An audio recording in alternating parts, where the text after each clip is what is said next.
আমাদের এক শ্রেণীর মানুষ যে 10ই মুহররমে হুসাইন রাদিয়াল্লাহু তাআলা আনহুর শাহাদাতের কারণে ওই দিনের সম্মান বাড়ছে। বাস্তবটা এমন করে না মানুষ? কিছু মানুষ, সকলে না, কিছু মানুষ এমনটা করে। কিন্তু 10ই মুহররম আগের থেকেই সম্মানিত। হাদিসের মধ্যে আসছে মান জারাবাল খুদুদা, খেয়াল করেন, একটা মূলত 3 দিনের বেশি শোক নাই। 3 দিনের বেশি কি নাই? শোক নাই। স্বামী মারা গেলে স্ত্রী 4 মাস 10 দিন ইদ্দাত পালন করবে, শোক পালন করবে। বুঝে আসছে? শুধুমাত্র স্ত্রী, আর অন্য কেউ না। 4 মাস 10 দিন সাজগোজ করবে না, তেল নিবে না, কোনো বালা পরিধান করবে না, ভালো পোশাক পরবে না, হ্যাঁ, চুল আঁচড়াবে না ইত্যাদি। 4 মাস 10 দিন কোনো অলংকার পরিধান করবে না, বাড়ির থেকে বাইরে যাবে না ইত্যাদি। এটা হলো কার জন্য? স্বামী মারা গেলে স্ত্রীর জন্য। আর অন্যান্য মুসলমান মারা গেলে তাদের জন্য এই 4 মাস 10 দিনের বিধান না, হয়তো 3 দিন। তো হাদিসের মধ্যে আসছে আমাদের মা বোনেরা দেখবেন, বা আমরা পুরুষরাও অনেক সময় মানুষ মারা গেলে, আপনজন মারা গেলে নিজের নিয়ন্ত্রণ হারায় ফেলি। নিয়ন্ত্রণ হারায় ফেলি না? বুক থাবড়ায়, শরীরে গড়াগড়ি করি, হায় আল্লাহ তুমি ওকে না নিয়ে আমাকে নিতে, হ্যাঁ, ও চলে গেল আমি কেমনে থাকবো, ইত্যাদি ইত্যাদি বহু কথা বলি, জাহেলি যুগের কথা, এই কথাগুলি বলতেছি। একটা হাদিসের মধ্যে আসছে যদি কোনো ব্যক্তি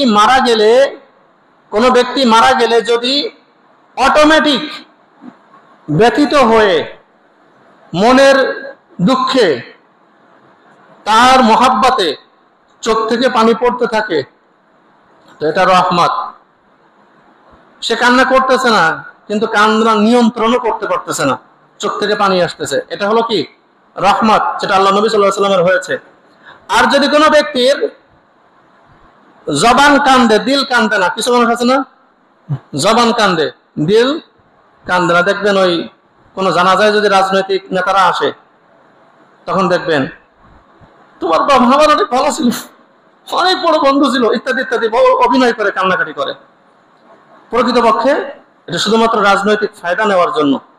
এবং কিছু মানুষ এরকম বাস্তবেও আছে, সমাজের মধ্যে এমন কিছু মানুষ বাস্তবেও আছে যারা অভিনয় করে, প্রকৃত। আলহামদুলিল্লাহ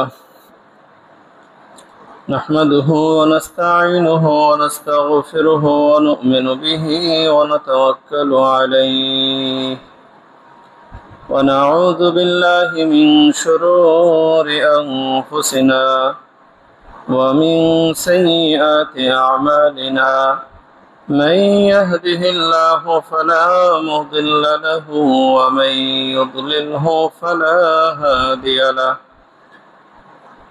وأشهد أن لا إله إلا الله وحده لا شريك له وأشهد أن سيدنا ومولانا محمدا عبده ورسوله صلى الله عليه وعلى آله وأصحابه وبارك وسلم تسليما كثيرا كثيرا أما بعد فقد قال الله سبحانه وتعالى في كلامه المجيد أعوذ بالله من الشيطان الرجيم بسم الله الرحمن الرحيم إن عدة الشهور عند الله 12 شهرا في كتاب الله يوم خلق السماوات والأرض منها 4 حرم ذلك الدين القيم فلا تظلموا فيهن أنفسكم وقاتلوا المشركين كافة كما يقاتلونكم واعلموا أن الله مع المتقين وقال النبي صلى الله عليه وسلم أفضل الصيام بعد رمضان شهر الله المحرم أو كما قال النبي عليه الصلاة والسلام سبحانك لا علم لنا إلا ما علمتنا إنك أنت العليم الحكيم اللهم أرنا الحق حقا وارزقنا اتباعه وأرنا الباطل باطلا وارزقنا اجتنابه সকলে দুরূদ শরীফ পাঠ করি اللهم صل على محمد وعلى آل محمد كما صليت على إبراهيم وعلى آل إبراهيم إنك حميد مجيد اللهم بارك على محمد وعلى آل محمد كما باركت على إبراهيم وعلى آل إبراهيم إنك حميد مجيد محترم حاضرين আল্লাহ তাআলার দরবারে শুকরিয়া যে আল্লাহ তাআলা আমাদেরকে মুহররম মাসের প্রথম জুমার আজানের পর মসজিদে আসার তৌফিক দান করলেন সে আল্লাহ তাআলার দরবারে আমরা শুকরিয়া আদায় করি আলহামদুলিল্লাহ আজকে 5 মুহররম ইংরেজি 12 তারিখ তো আমাদের সামনে আসতেছে 10ই মুহররম 10ই মুহররমকে কেন্দ্র করে আমাদের কিছু করণীয় এবং কিছু বর্জনীয় আছে একটা সময় ছিল শুধু করণীয় এখন করণীয়র সাথে বর্জনীয় বলতে হয় কারণ এই করণীয়র সাথে অতি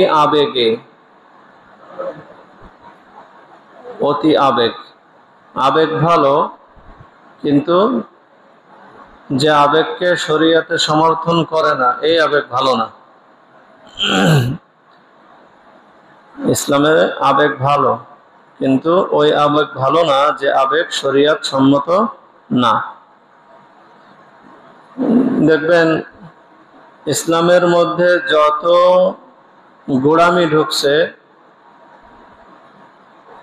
যত বাড়াবাড়ি ঢুকছে সবে আবেগলাদের কারণে অনিয়ন্ত্রিত আবেগ শরীয়ত সমর্থিত না এমন আবেগের কারণেই ইসলামের মধ্যে বাড়াবাড়ি আর আল্লাহর উপরে আস্থা আল্লাহর উপরে বিশ্বাস পরকালীন বিশ্বাস এসবের মধ্যে ঘাটতি থাকার কারণে ছাড়াছাড়ি ইসলামে যারা কমায় এদের মূলত আল্লাহর প্রতি ঈমান পরিপূর্ণ নাই বা মোটেই নাই এদের ঈমান কি নাই এজন্য এরা ইসলামের মধ্যে কমায় আর ইসলামের মধ্যে বাড়ায় আল্লাহর প্রতি ঈমান আছে কিন্তু আবেগে নিয়ন্ত্রণ করতে পারে না নিজেকে এই বেশি আবেগে ইসলামের মধ্যে বাড়ায় ফেলায়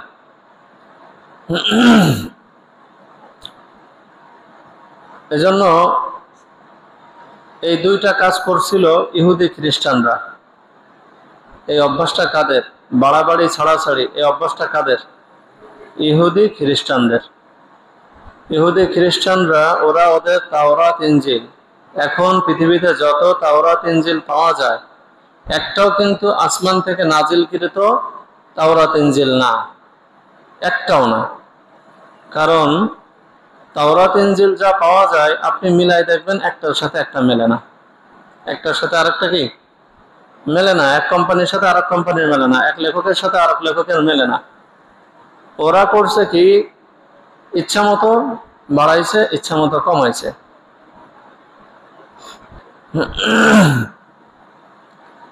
যেমন মুহাম্মদ সাল্লাল্লাহু আলাইহি ওয়াসাল্লামের এক সাহাবী ছিলেন, যিনি ইহুদি পাদ্রী ছিলেন, তাওরাতের আলেম ছিলেন। তো নবীর ভবিষ্যৎবাণী নিয়ে তাওরাতে যে কথাগুলি আছে, এই কথাগুলি এক ইহুদিকে পড়তে বললেন যে এইখানে কি লেখা আছে পড়ো। তো ইহুদি করছে কি, মুহাম্মদ সাল্লাল্লাহু আলাইহি ওয়াসাল্লামের নামটা যেখানে লেখা আছে ওটার উপরে আঙ্গুল রেখে আগেরটা পড়ে পরেরটা পড়ে। কথাটা বুঝছেন? ওই নামটা যেখানে লেখা আছে ওইটা আঙ্গুল দিয়ে ঢেকে রেখে আগেরটা পড়ে আর পরেরটা পড়ে। এখন যদি বলি আমি যাব, প্রশ্ন থেকে যায় না, কথাটা অসম্পূর্ণ থেকে যায় না, কই যাবা? হ্যাঁ, বলো যে আমি মসজিদে যাব, বলো, তাহলে না কথাটা পরিপূর্ণ বোঝা যায়। তো আগেরটা বলে পরেরটা বলে, মাঝখানেরটা আঙ্গুল দিয়ে চেপে ঢেকে রাখছে। তো ওই নবী করিম সাল্লাল্লাহু আলাইহি ওয়াসাল্লাম যিনি সাহাবী ছিলেন, ইয়া রাসূলুল্লাহ, ওরা আঙ্গুলটা সরাই পড়তে পান, উনি তো মুসলমান হয়ে গেছে। তো বলতেছে ইয়া রাসূলুল্লাহ, ওকে আঙ্গুলটা সরায় পড়তে বলেন, ওই জায়গায় দেখেন কি আছে। ওটা পড়ার পরে সত্যতা প্রকাশ পেয়ে গেছে। তো ইহুদিরা ওদের ইচ্ছা মতো যখন যা মনে চাইছে, ওরা সুবিধা মনে করছে, তখন বিধানের মধ্যে কম বেশ করছে, আবার এই বাড়ায় নিয়েছে। আবার যখন মনে করছে ওদের জন্য অসুবিধা মনে করছে, তখন বিধানের মধ্যে কাটছাট করছে।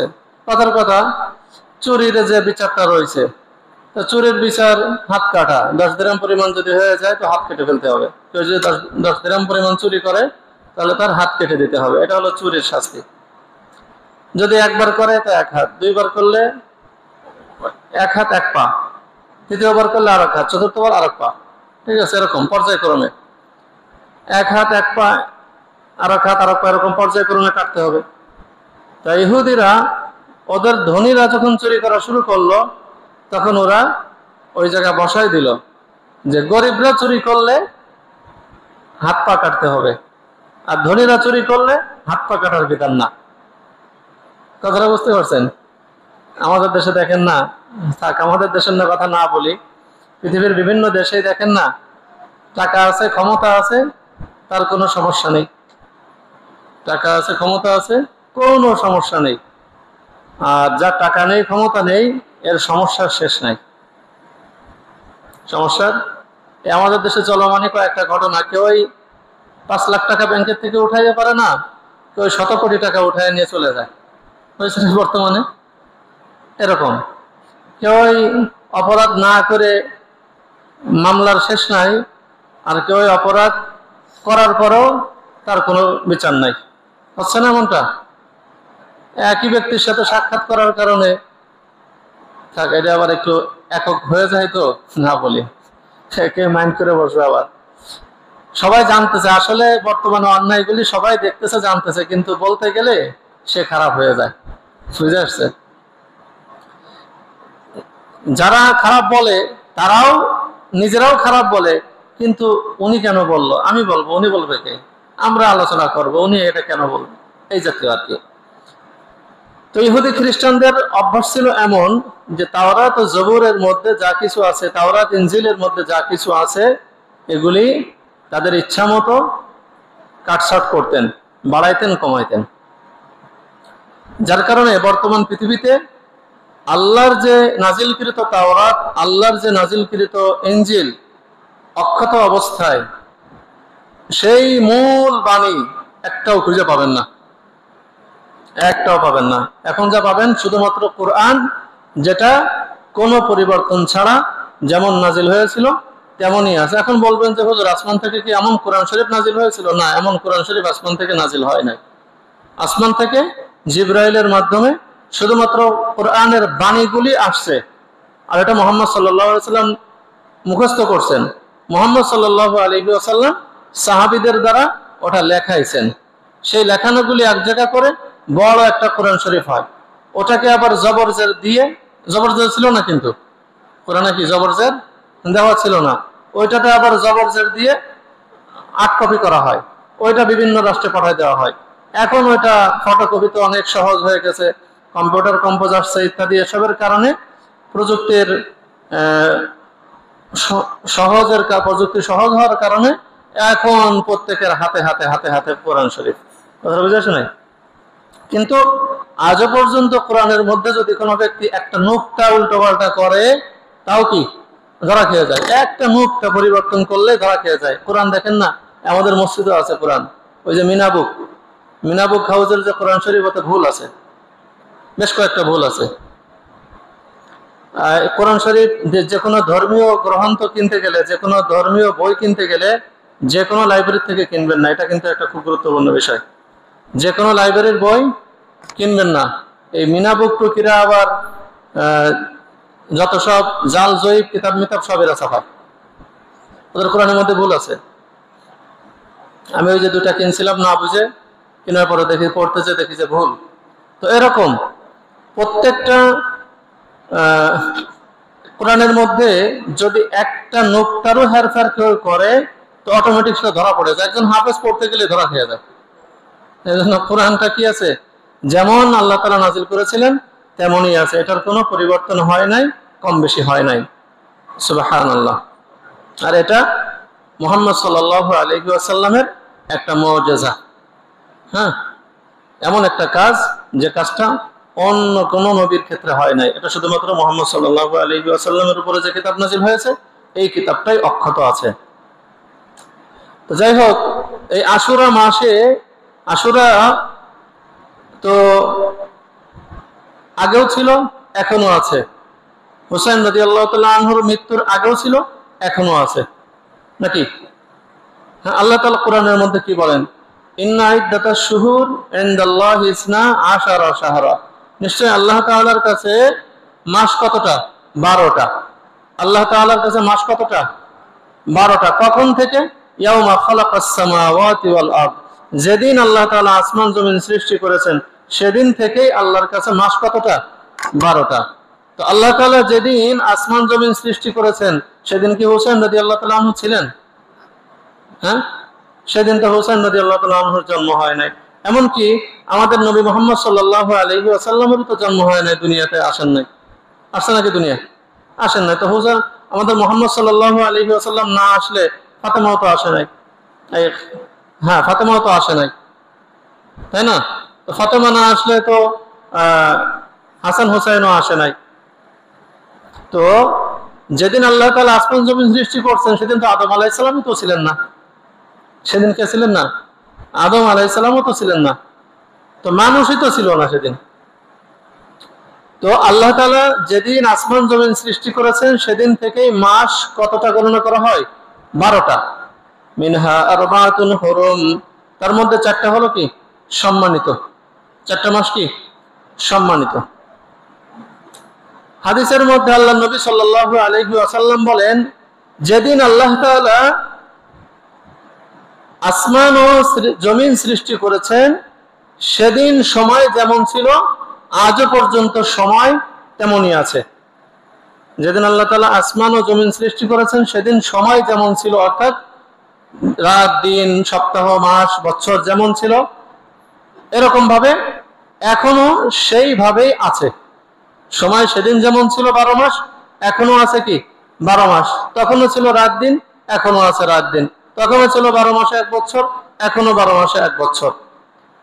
তার মধ্যে 4টা হলো সম্মানিত, 3টা পাশাপাশি, জিলকাদ, জিলহজ, মুহররম। ঠিক আছে না? জিলকাদ, জিলহজ, মুহররম। আরেকটা হলো জমাদাল উখরা আর শাবান, এর মাঝখানে, অর্থাৎ রজব। এই 4 মাস হলো সম্মানিত। এই 4 মাস সম্মানিত বলতে আবার রমজানের থেকে সম্মানিত না। কথাটা বুঝে আসছে? রমজান মাসের থেকে আবার কি না? সম্মানিত না। দিন হিসাবে আল্লাহর কাছে সবচেয়ে বেশি সম্মানিত হলো মুহররমের 10 তারিখ। আর মাস হিসাবে আল্লাহ তাআলার কাছে সবচেয়ে সম্মানিত রমজান মাস। তো এই রমজান, এই মুহররম মাসে আমাদের জন্য করণীয় কি? তো এই আলোচনা থেকে বোঝা গেল যে মুহররম মাসটা একটা সম্মানিত মাস, আল্লাহর কাছে সম্মানজনক মাস। আল্লাহ হাদিসের মধ্যে আসছে যে রমজানের রোজা ফরজ হওয়ার আগে, রমজানের রোজা ফরজ হওয়ার আগে আশুরার রোজাটাই ফরজ ছিল। আল্লাহ নবী সাল্লাল্লাহু আলাইহি ওয়াসাল্লাম যখন মক্কা থেকে মদিনায় হিজরত করে গেলেন, যাওয়ার পরে দেখে যে ইহুদিরা এই দিনে রোজা রাখে, ইহুদিরা এই দিনে রোজা রাখে। তো আল্লাহ নবী জিজ্ঞাসা করলেন, ও সাহাবীরা, ইহুদিরা এই দিনে রোজা রাখে কেন? তো সাহাবীরা বললেন যে, ইয়া রাসূলুল্লাহ, ইহুদিরা এই দিনে, ইহুদিদের নবী হযরতে মূসা আলাইহিস সালাতু ওয়াস সালাম বিপদ থেকে মুক্তি পেয়েছিল, এই দিনে বিপদ থেকে মুক্তি পেয়েছিল, সেই শুকরিয়ার জন্য তারা এই দিনটায় রোজা রাখে। কোন বিপদ? ওই যে আপনারা সকলে ঘটনা জানেন যে মিশরে তো গিয়েছিল হযরতে ইউসুফ আলাইহিস সালাতু ওয়াস সালামের হাত ধরে বনি ইসরাইলরা যায় মিশরে। মিশরে তো বনি ইসরাইলের বসবাস তো মিশরে ছিল না, ছিল নাকি? ছিল না। ইয়াকুব নবীর বসবাস ছিল কেনানে, তো কেনান তো মিশরে না। তো ইয়াকুব নবীর ছেলে ছিল হযরতে ইউসুফ আলাইহিস সালাতু ওয়াস সালাম। ইউসুফ আলাইহিস সালাতু ওয়াস সালাম তিনি হন মিশরের খাদ্যমন্ত্রী। মিশরের খাদ্যমন্ত্রী হওয়ার পর হযরতে ইউসুফ আলাইহিস সালাতু ওয়াস সালাম তার পরিবারকে মিশরে আমন্ত্রণ জানায়। সপরিবারের সকলকে, পিতা মাতা ভাই বোন যেখানে যা ছিল সকলকেই মিশরে নিয়ে আসে। কারণ তখন দুর্ভিক্ষ ছিল। দুর্ভিক্ষের ভিতরে হযরতে ইউসুফ আলাইহিস সালাতু ওয়াস সালাম তার পরিবারে যারা ছিলেন সমস্ত সদস্যদেরকে মিশরে নিয়ে আসেন। তো এনাদেরকে বনি ইসরাইল কেন বলা হয়? বনি ইসরাইল বলা হয়, ইউসুফ নবীর বাবার নাম ছিল ইসরাইল। ইউসুফ নবীর বাবার নাম ছিল কি? ইয়াকুব, আরেক নাম ছিল ইসরাইল। এক নাম ইয়াকুব, যে নাম আমরা সকলেই চিনি, আরেক নাম ছিল কি? ইসরাইল। আর বনি মানে সন্তান, বনি মানে কি? সন্তান। তো বনি ইসরাইল, ইসরাইলের সন্তান, ইসরাইলের সন্তান। তো বনি ইসরাইল মানে ইসরাইলের সন্তানরা। তো বনি ইসরাইল ইউসুফ নবীর হাত ধরে মিশরে যায়। তো মিশরে যখন এক সময় ইউসুফ আলাইহিস সালাতু ওয়াস সালামের ক্ষমতা শেষ হয়ে যায়, ওনাদের যুগ চলে যায়, সব যুগ যাওয়ার পরে মূসা আলাইহিস সালামের যুগ যখন আসে, যুগ আসার আগের থেকেই মিশরের বাদশা ছিল ফিরাউন। মিশরের বাদশা কি হয়? ফিরাউন হয়। তারা মূর্তি পূজা করে, ফিরাউন খোদার দাবি করে। তো ভবিষ্যৎবাণী করছিল যে গণকরা, যেমন এক বালক আসবে, যে বালকের মাধ্যমে আপনার ক্ষমতা ধ্বংস হবে, আপনার এই ধ্বংস হবে, রাজত্ব ধ্বংস হবে। তো এই ভবিষ্যৎবাণীর পরে বনি ইসরাইলের, অর্থাৎ বনি ইসরাইলের পরিবারে যত সন্তান আসতো, পুত্র সন্তান, সব পুত্র সন্তানদেরকে মেরে ফেলা শুরু করে। হ্যাঁ, এই যে শত্রুতা, এই শত্রুতা চলতে থাকে, চলতে চলতে চলতে চলতে শেষমেশ মূসা আলাইহিস সালাতু ওয়াস সালাম, বিভিন্ন ঘটনা আপনাদের কম বেশি শোনা আছে আগে, বড় হয়। বড় হওয়ার পরে ফিরাউনের বিপক্ষে যখন বিদ্রোহ করে, ফিরাউনের রাজত্ব যখন মূসা আলাইহিস সালাতু ওয়াস সালামের কারণে হুমকির মুখে, তখন মূসা আলাইহিস সালাতু ওয়াস সালামকে হত্যা করতে চায়। বনি ইসরাইলকে নিয়ে মূসা আলাইহিস সালাতু ওয়াস সালাম আবার তাদের আদি বাসভূমি, আদি বাড়ি যেখানে ছিল, পূর্বের বাড়ি, সেখানে বাপদাদাদের বাড়ি যেখানে ছিল, নিজ দেশে ফিরে আসার জন্য রওনা শুরু করে 6 লক্ষ বনি ইসরাইল সহ। যখন রওনা শুরু করে, তো পিছনে ফিরাউন যখন টের পায়, ফিরাউন টের পেয়ে সে করে কি, তার সৈন্যবাহিনী নিয়ে এদের সকলকে হত্যা করার জন্য পিছন থেকে আক্রমণ শুরু করে, ধরার জন্য। পিছন থেকে যখন ধাওয়া করে, মূসা আলাইহিস সালাতু ওয়াস সালাম বনি ইসরাইল সহ নীল দরিয়ার পাশে চলে আসে। নীল দরিয়ার পাড়ে আসার পরে এখন নদী পার হবে কি করে? মূসা আলাইহিস সালাতু ওয়াস সালামের হাতে ছিল লাঠি। আল্লাহ তাআলার হুকুমে পানিতে যখন আঘাত করে, পানি কি হয়ে যায়? সমুদ্রের মধ্য থেকে মূসা আলাইহিস সালামের জন্য রাস্তা হয়ে যায়। এই যে যখন রাস্তা হয়ে যায়, মূসা আলাইহিস সালাতু ওয়াস সালাম বনি ইসরাইলকে নিয়ে নদী পার হয়ে যায়। আর ফিরাউন এসে বলে কি, দেখছো আমি কেমন ক্ষুধা, আমি আসার আগে রাস্তা তৈরি হয়ে রয়েছে। বুঝে আসছে? দরিয়া কয় কি, আয় তুই দেখাচ্ছি তোর ক্ষুধা গেলি। তো মুসা আলাইহিস সালাম বনি ইসরায়েলদেরকে নিয়ে নদী পার হয়ে যায়। ফিরাউন তার সৈন্য সামন্তরা সবকিছু নিয়ে যখন নামা শুরু করে, ঘোড়াগুলি বাধা দেয়, নামতে চায় না ঘোড়াগুলি। আল্লাহ তাআলা মানুষ ব্যতীত আর জিন ব্যতীত অন্য সমস্ত মাখলুককে আল্লাহ তাআলার আযাব গজব এগুলি বোঝার ক্ষমতা আল্লাহ তাআলা দান করেন। যেমন আল্লাহ নবী সাল্লাল্লাহু আলাইহি ওয়াসাল্লামের সদগার উটগুলি একটা কবরের উপরে বাঁধা ছিল। তো সদগার উট জোরে লাফ দিয়ে সরে গেছে। তো সাহাবায়ে কেরাম অবাক হলেন। আল্লাহ নবী সাল্লাল্লাহু আলাইহি ওয়াসাল্লাম জিজ্ঞাসা করলেন, এই কবরগুলি কাদের? কেন? এই কবরগুলির মধ্যে আযাব দেওয়া হচ্ছে। যদি তোমাদের, আল্লাহ নবী সাল্লাল্লাহু আলাইহি ওয়াসাল্লাম নিজেও দেখতে পেতেন, কবরের আযাব দেখতে পেতেন। এই কবরের মধ্যে আযাব হচ্ছে, যদি তোমরা আযাবের ভয়ে মানুষকে দাফন করা ছেড়ে না দিতে, অর্থাৎ তোমরা যদি আযাব দেখতে পাও তাহলে মানুষকে দাফন করা ছেড়ে দিবে, এই ভয় আছে আমার, আর এই ভয়ের কারণে আমি তোমাদেরকে কবরের আযাব দেখাই না। আর আল্লাহ তোমাদেরকে ওই পাওয়ারটা দেন নাই, জিন এবং মানুষকে। এছাড়া অন্য যত মাখলুক আছে এরা কবরের আযাব কি করতে পারে? বুঝতে পারে, অনুধাবন করতে পারে, দেখতে পারে। তো মাখলুক এরা আল্লাহ তাআলার আযাব গজব সম্পর্কে বুঝতে পারে। তো ঘোড়াগুলি নামতে চায় না, জোর করে নীল দরিয়ার মধ্যে যখন নামাইছে, সব নামার পরে এইবার আল্লাহর হুকুম হয়েছে, পানি আগের মতো হয়ে যাও। তো দুই পাশের পানিতে যখন চাপ দেয়, বনে ফিরাউন এবং তার সৈন্য সামন্ত যা ছিল সব ওখানে ডুবে নিহত হয়। তো এই যে বিপদ থেকে আল্লাহ তাআলা রক্ষা করলো না, এই দিনটা ছিল 10ই মুহররম। এই দিনটা কোন দিন ছিল? 10ই মুহররম।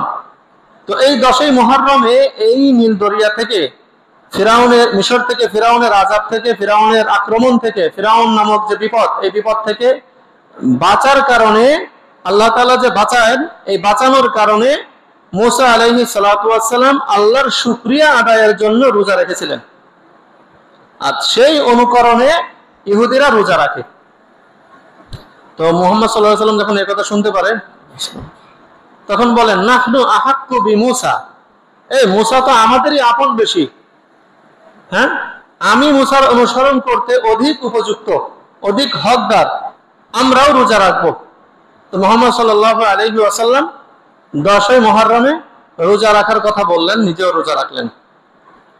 এখন আরেকটা হাদিসের মধ্যে আসছে, খালিফুল ইয়াহুদ ওয়ান নাসারা, আল্লাহ নবী সাল্লাল্লাহু আলাইহি ওয়াসাল্লাম সমস্ত ইবাদতের ক্ষেত্রে ইহুদি নাসারাদের বিপরীতটা করতে বলেছেন। ইহুদি নাসারারা কি করতে বলেছেন? বিপরীতটা করতে বলেছেন। অর্থাৎ ইহুদি নাসারা যেমন করবে তেমন করা যাবে না। এজন্য আল্লাহ নবী সাল্লাল্লাহু আলাইহি ওয়াসাল্লাম বললেন কি, তোমরা 10-এর সাথে 9 অথবা 11কে যোগ করবা, 9 অথবা 11কে যোগ করবা। রোজা রাখলে 9-10 অথবা 10-11, 9-10 অথবা, বলেন 9-10 অথবা, যদি রোজা আমরা রাখি 9-10 এই 2 দিন রাখবো, অথবা 10-11 এই 2 দিন রাখবো। আমাদের মুহররম এই পড়তেছে বুধবার, হ্যাঁ, তো আমরা 9-10 অথবা 10-11 এই 2 দিন রোজা রাখবো। রোজা রাখলে আমাদের লাভটা কি হবে? আল্লাহ হাদিসের মধ্যে আসছে, আফজালুস সিয়াম বাদা রমাজান শাহরুল্লাহিল মুহররম, আল্লাহ তাআলার নিকটে রমজানের পরে সবচেয়ে বেশি প্রিয় উত্তম রোজা হলো আশুরার রোজা, মুহররমের রোজা। কিসের রোজা? মুহররম মাসের রোজা। এটা আল্লাহর কাছে রমজানের পরে সবচেয়ে বেশি উত্তম। আরেকটা হাদিসের মধ্যে আসছে, আল্লাহ কি হবে? তো আল্লাহর কাছে যে জিনিসটা উত্তম, নিশ্চয় যারা এই কাজটা করবে তারাও আল্লাহর কাছে উত্তম বলেই গণ্য হবে। এজন্য আমরা এই দিনে রোজা রাখবো। আরেকটা হাদিসের মধ্যে আসছে, মান সামা ইয়াউমা আশুরা আহতাসিবু আলাল্লাহি আন ইউকাফিরা আস-সানাতাল্লাতী ক্বাবলা। আল্লাহ নবী সাল্লাল্লাহু আলাইহি ওয়াসাল্লাম সিয়ামু ইয়াউমি আশুরা আহতাসিবু আলাল্লাহ, যে ব্যক্তি আশুরার রোজা রাখবে, আল্লাহ তাআলা তার পূর্বের 1 বছরের সমস্ত গুনাহগুলি মাফ করে দিবেন। সুবহানাল্লাহ। তাহলে আশুরা রোজা রাখলে আল্লাহ তাআলা কি করবেন? পূর্বের 1 বছরের গুনাহগুলি মাফ করে দিবেন। এজন্য আমরা আশুরার রোজা রাখব। আশুরার রোজা রাখার বিধানটা কি? আশুরার রোজা রাখার বিধানটা কি? আশুরার রোজা রাখার বিধান হলো মুস্তাহাব। বিধানটা কি বলেন? মুস্তাহাব। যদি কেউ রাখে সওয়াব পাবে, যদি কেউ না রাখে সওয়াব পাবে না। গুনাহ হবে? কোনো গুনাহ হবে না। যদি কেউ রাখে সওয়াব পাবে, যদি না রাখে সওয়াব পাবে না। গুনাহ হবে না? কোনো গুনাহ হবে না। তাহলে আশুরার রোজা রাখলে সওয়াব হবে, মুস্তাহাবের উপরে আমল হবে, সওয়াব হবে। কি সওয়াব? সওয়াব তো হবে, সাথে সাথে আল্লাহ তাআলা পূর্বের 1 বছরের গুনাহ মাফ করে দিবেন। আর যদি কেউ না রাখে তার বিন্দুমাত্র কোনো গুনাহ হবে না। এজন্য আমাদের যাদের শারীরিক সুস্থতা আছে, কোনো অপারগতা নাই, কোনো ওজর নাই, সুযোগ যদি হয় আমরা আশুরার দিনে রোজা রাখবো, সাথে আগে অথবা পরে একটা মিলায় রাখবো। নিয়ত হবে আমি মুহররমের নফল রোজা রাখতেছি। মুহররম উল্লেখ না করলেও সমস্যা নেই, আমি নফল রোজা রাখতেছি। কি বললে হবে? আমি নফল রোজা রাখতেছি, বাস এতটুকুই যথেষ্ট।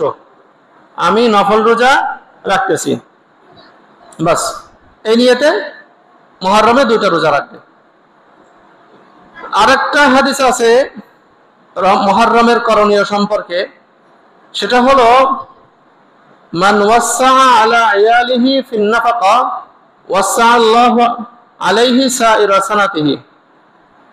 মান ওয়াসসা আলা আয়ালিহি ফিন নাফাকাতি ইয়াউমা আশুরা ওয়াসসা আল্লাহু আলাইহি সাইরা সানাতি। যে ব্যক্তি আশুরার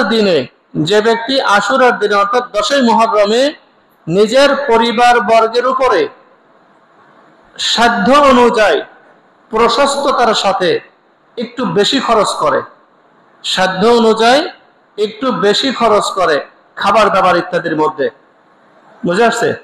যে ব্যক্তি 10ই মুহররমে সাধ্য অনুযায়ী খাবার দাবারের ভিতরে একটু প্রশস্ততা করে, একটু ভালো আয়োজন করে খায়, আল্লাহ তাআলা সারা বছর তার সাথে প্রশস্ততার মুআমালা করে। অর্থাৎ আল্লাহ তাআলা তার সম্পদের মধ্যে প্রশস্ততা দান করে। এজন্য 10ই মুহররমে রোজা রাখলেও তো খরচ করা যায়, তাই না? সাহারি ইফতারি তো খাওয়া হয়, সাহারি ইফতারি করা হয় না? তো 10ই মুহররমে আমরা একটু প্রশস্ততার সাথে, যার যার সাধ্য অনুযায়ী একটু প্রশস্ততার সাথে আমরা ব্যয় করার চেষ্টা করব। তারপরে ইনশাআল্লাহ আল্লাহ তাআলা তৌফিক দান করুন। তো মুহররমে আরেকটা কাজ করতে পারি, মুহররমের রোজা রাখা আর সারাদিন বেশি বেশি ইস্তেগফার করা, তওবা করা। 1 নম্বরে রোজা রাখা, 2 নম্বরে কি করা? বেশি বেশি তওবা করা। একটা হাদিস শোনাই আপনাদেরকে। হাদিসের মধ্যে আসছে, বান্দা যখন কোনো গুনাহের কাজ করে তো গুনাহ লেখক যে ফেরেশতা আছে, গুনাহ লিখনেওয়ালা যে ফেরেশতা আছে, এই ফেরেশতাকে সওয়াব লিখনেওয়ালা ফেরেশতা গুনাহ লিখতে বাধা দেয়, বলে যে দেরি করো দেরি করো দেরি করো দেরি করো দেরি করো। ও বারবার লিখতে যার, আর যে সওয়াব লেখে সে বলে দেরি করো দেরি করো। কেন? দেখো তওবা করে কিনা, দেখো তওবা করে কিনা, দেখো তওবা করে কিনা। যখন তওবা করে ফেলে তখন ওই গুনাহটা লেখে না, বুঝে আসছে? আর যে তওবা না করে তাহলে গুনাহটা কি লিখে ফেলে।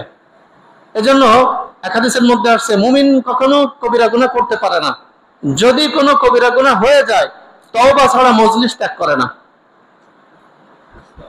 কথা বুঝে আসছে? আর তওবা হলো মনের অনুশোচনা, আল্লাহর কাছে অনুতপ্ত হওয়া, ভুল হয়ে গেছে আল্লাহ আর করবো না, এটাই তওবা, বুঝে আসছে? আর যদি কারো হক সম্বলিত হয় তো হকগুলি পরিশোধ করা, এটাই তওবা। এই তওবা যদি একাধিকবারও ভেঙে যায়, আচ্ছা আলোচনা পরে, তাতেও সমস্যা নেই, বারবার ভাঙুক বারবার করেন, কোনো সমস্যা নেই। তো মুহররম মাসের 10 তারিখে আমরা সারা বছর তো করবই, এই দিনটাতে রোজা রাখবো এবং বেশি বেশি তওবা করার চেষ্টা করব। আল্লাহ তাআলা আমাদেরকে তৌফিক দান করুন। দ্বিতীয়, বর্জনীয় কিছু আমল আছে। মুহররমকে কেন্দ্র করে আমাদের সমাজে এক শ্রেণীর লোক শোক পালন করে, আর কিছু অবুঝ মুসলমান আবেগে এটাকে সমর্থন করে, এটাকে সাহায্য করে, এটা বাস্তবায়নের জন্য সহযোগিতা করে, নিজেরা সশরীরে উপস্থিত থাকে। কথাটা বুঝে আসছে? এখন দেখেন, আমি একটা হাদিস শোনাই, আপনারা এই হাদিসগুলো নিয়ে চিন্তা করবেন। আল্লাহ নবী সাল্লাল্লাহু আলাইহি ওয়াসাল্লাম, আচ্ছা এর আগে আরেকটা কথা বলি, হুসাইন রাদিয়াল্লাহু তাআলা আনহু যে 10ই মুহররমে মারা গেলেন, শাহাদাত বরণ করলেন, এই যে 10ই মুহররমটা হুসাইন রাদিয়াল্লাহু তাআলা আনহুর জন্মের পরে, এই শাহাদাতের পরে সম্মানিত হয়েছে, নাকি এই হুসাইন রাদিয়াল্লাহু তাআলা আনহুর জন্মের আগের থেকেই সম্মানিত? কোনটা বলেন? কারণ কি, মুহররম মাস তো হুসাইন রাদিয়াল্লাহু তাআলা আনহুর জন্মের হাজার হাজার বছর আগেই তো তৈরি হয়েছে, তাই না? জন্মের হাজার হাজার বছর আগে, কমপক্ষে 10,000 বছর আগে। হ্যাঁ, তো এই মুহররম মাসের জন্ম, তো হাজার হাজার বছর আগেই মুহররম মাস সম্মানিত। 10ই মুহররম তখন থেকেই সম্মানিত, তাই না? 10ই মুহররম কি হুসাইন রাদিয়াল্লাহু তাআলা আনহুর জন্মের পূর্ব থেকেই সম্মানিত। তো হুসাইন রাদিয়াল্লাহু তাআলা আনহুর শাহাদাতের কারণে 10ই মুহররমের সম্মান বৃদ্ধি পায় নাই, বরঞ্চ হুসাইন রাদিয়াল্লাহু তাআলা আনহু 10ই মুহররমে শাহাদাত বরণ করার কারণে তার সম্মান বৃদ্ধি পেয়ে গেছে।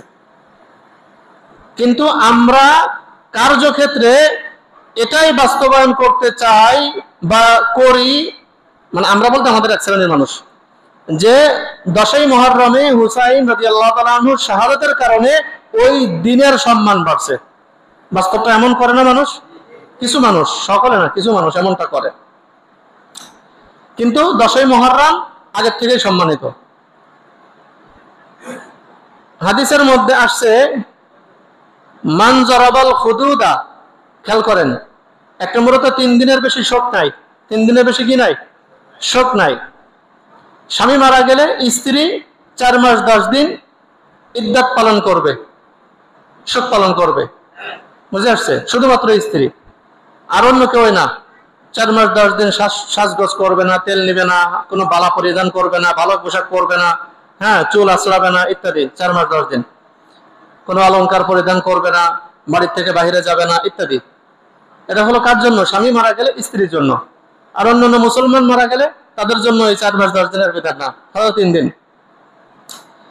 তো হাদিসের মধ্যে আসছে, আমাদের মা বোনেরা দেখবেন, বা আমরা পুরুষরাও অনেক সময় মানুষ মারা গেলে, আপনজন মারা গেলে নিজের নিয়ন্ত্রণ হারায় ফেলি।